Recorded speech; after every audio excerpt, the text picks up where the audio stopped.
Hello Commanders, Commander PLATER here, back with an Elite Dangerous video. Today I'm talking about one of the key fundamental differences between combat zones and bounty hunting. So, I'm going to talk through both individually and then kind of compare the differences. So first of all, bounty hunting. Now bounty hunting typically takes place in a resource extraction site, and there are different levels of them. Your low, your resource extraction site, your high and your hazardous. Depending on which one you go into, depends on the prey that you're going to be finding in there, and also it differs on your play style as well from conflict zones, which I'll talk about in a minute. Now with the bounty hunting, you're going to basically be picking your targets one by one, and it will typically be either a one-on-one battle or maybe a one-on-three, depending on the size of the wing that you choose to attack. Now you get to choose your fights. The exception being is if you carry cargo in your cargo hold, especially with the engineers update, chances are you're going to be carrying something in your hold. If you are, then you could find yourself in a bit of a sticky situation very quickly. Now the reason I say that is because in a resource extraction site, they're basically pirates. They're going to fly along to you, they're going to scan your cargo hold, and they're going to decide whether or not you're a target worth attacking. They'll always give you the opportunity to drop your cargo, and if you don't, they're going to open fire on you. Now if you find yourself tangling with a target already, and they do scan you, and as someone else scans you, you're going to get attacked by them as well. So you could find yourself in quite a sticky situation very, very quickly. As I said, you could end up fighting any type of ship in there. So for example, you can see me here taking out an anaconda. You could easily be fighting one and get attacked by 3 more. Could happen, something to bear in mind. Now when you're in a resource extraction site, you're going to be wanting to scan them with a K warrant scanner. Kill warrant scanner.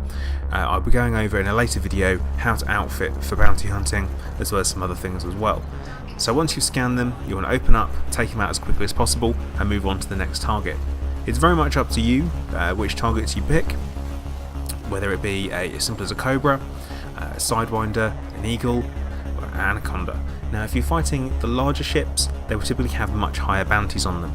So once you scan them, open fire, go for it, and you must ensure that once you've selected the target, it shows up that it's wanted before you open fire, otherwise you're going to end up with a bounty on your head yourself.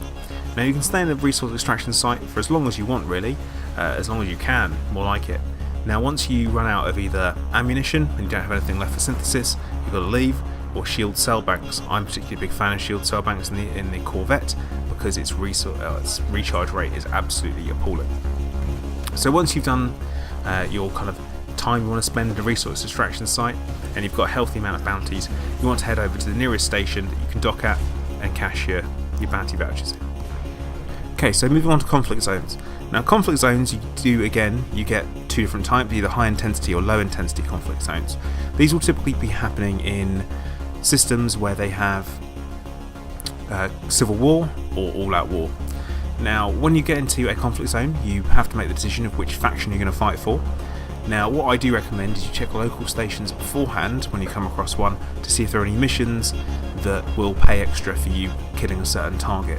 This way you do actually get some more money out of it, as you do get different amounts of combat vouchers awarded to you based on which target ship you happen to destroy.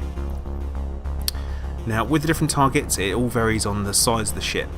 So for example, a small federal fighter will only get you a very small amount of credits, versus if you have to take out an anaconda, significantly more credits. So once you've essentially opened fire on one of the targets, or in fact once you pick a side, what happens is you become hostile to probably about 50% of the ships that are actually in that conflict zone. They will all attack you as and when they feel like it. So if you're in the middle, you're going to be in trouble. So what I always recommend is when you enter a conflict zone, the first thing you do is you pitch down, boost a couple of times, stop, then pick your side, so you can engage from one particular side. So this allows you to be able to pick your targets more carefully. So if you're in a smaller ship, you can choose to just pick off eagles or condors or imperial fighters, depending on who you're fighting there, and you can build up a small amount of credits, build up, and you don't have to worry about getting too far into the centre of the conflict zone, because once you do hit the middle of the conflict zone, you're going to find yourself mass locked as well, and certainly having issues with trying to get away if you have to. You're not be able to high wake or low wake out very, very quickly due to the number of targets around you, and often large targets such as anacondas, corvettes, and sometimes cutters.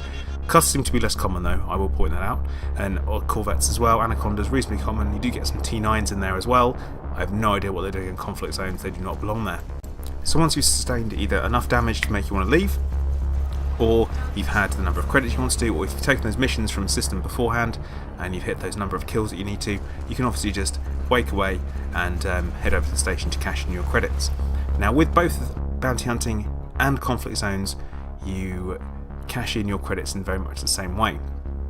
Via the Starport Services tab, you go in there and then you go to Contacts, and once you're in Contacts, you select combat bonds for combat bonds, and then in your standard local security or system security, that's where you're cashing your bounty hunting.